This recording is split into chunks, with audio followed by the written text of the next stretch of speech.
नागपूर शहरात संघटित सायबर फसवणूक आणि हॅकिंग रॅकेट कार्यरत असल्याचा संशय व्यक्त करण्यात आलाय।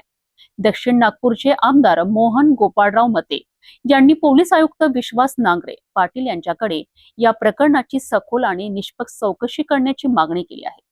नागरिकांची कागदपत्रे घेऊन त्यांच्या नावावर बँक खाती उघडली जात असून त्यांचा वापर सायबर फसवणूक आणि अवैध आर्थिक व्यवहारांसाठी होत असल्याचा संशय पत्रातून व्यक्त करण्यात आला आहे। नागपूर शहरात कथित सायबर फसवणूक रॅकेट कार्यरत असल्याचा आरोप करत आमदार मोहन मते यांनी पोलीस आयुक्तांकडे सखोल चौकशीची मागणी केली आहे।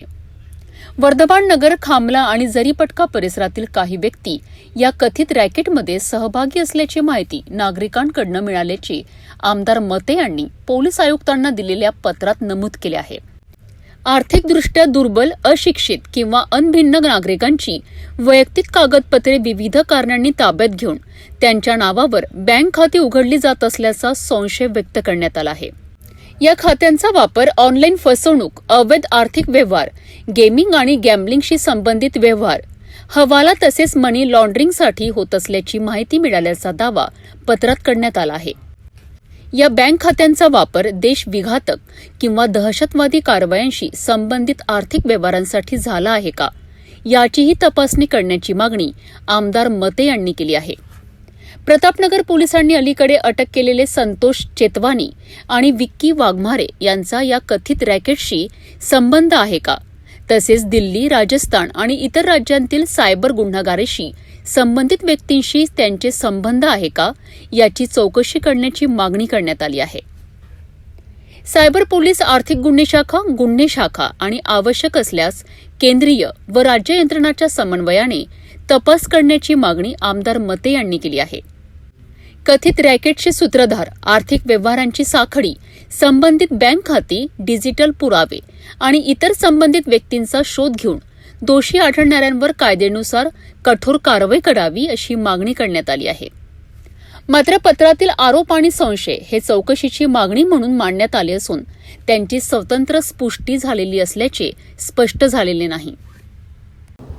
मुळात असं आहे की मी अनेक दिवसापासून आमच्या कानावर ही माहिती होती की नागपुरात मोठ्या प्रमाणात सायबर क्राईम होत आहे, परंतु याच्या संदर्भात आधी काही लोकांना पकडलं होतं, परंतु त्यांना सोडून देण्यात आलं।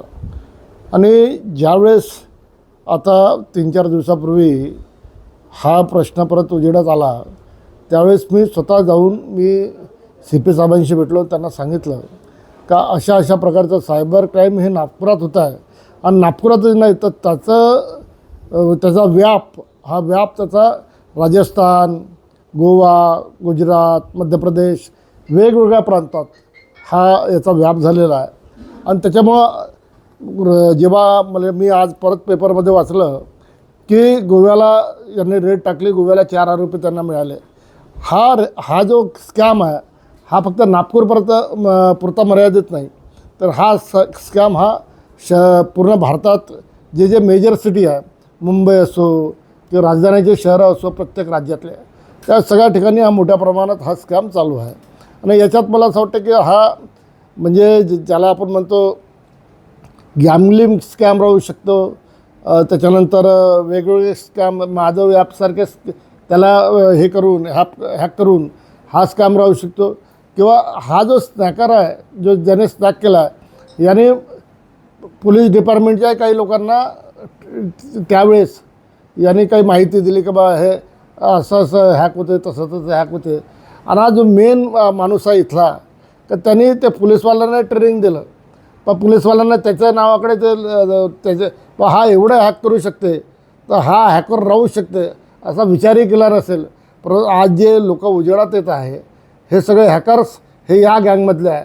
तुम्ही जरीपटकाला जा, तुम्ही खामल्याला जा, तुम्ही वर्धमान नगरला जा, आणि यांचे कालपर्यंत खायची व्यवस्था नव्हती, त्यात हजारो कोटीची आसामी झाली आहे। आणि त्याच्यामुळं ह्या ॲपच्या माध्यमातून ज्यांनी मोठ्या प्रमाणात स्कॅम केलं तर सगळ्याची शहानिशा करून, आणि यांनी काय केलं, गोरगरीब लोकांचे अकाउंट जे आहे ते अकाउंट घेऊन त्या अकाउंटमध्ये त्यांच्या पेमेंट टाकून मोठ्या प्रमाणात स्कॅम हा झालेला आहे। तर मला असं वाटतं की मान्य पोलीस कमिशनर, मान्य आयुक्त नागपुरात आता 1.5-2 महिन्यापूर्वी नागपुरात झाले आहे, तो प्रामाणिक स्वच्छ प्रतिमेचा हा अधिकारी आहे, त्यांच्यापर्यंत हा स्कॅम आपण पोहोचवला तर निश्चितच नागपूरवासियांना न देशवासियांना या स्कॅमचं सगळं कळेल आणि त्या माध्यमातून ते असे जे लोक आहे ज्याला आपण समाजकंटक म्हणतो, या समाजकंटक जसं आज आपण बघतो आहे का ज्या पद्धतीनं नागपुरातच नाही महाराष्ट्रात मोठ्या प्रमाणात MD सारखे ची तस्करी होत आहे. MDचं म्हणजे पेडलर मोठ्या प्रमाणात वाढले आहे आणि त्याच्यामुळं ह्या अशा गोष्टीमुळं लोकांच्या सवयी बिघडतात. त्यांना सवयी बिघडल्यानंतर ते मग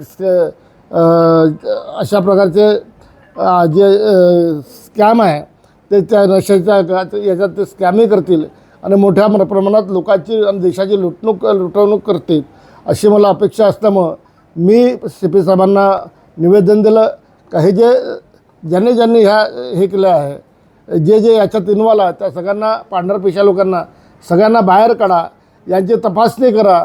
आणि मला असं वाटतं का यांनी ज्या पद्धतीनं ज्याच्यापाशी कालपर्यंत काही नव्हतं आज हजारो कोटी जे मालमत्ता कुठून आली, मला असं वाटतं हा पूर्ण विषय हा EDकडे देऊन CBIकडे देऊन याचा तपास करा जेणेकरून मोठ्या प्रमाणात लोक याच्यातून बाहेर पडतील.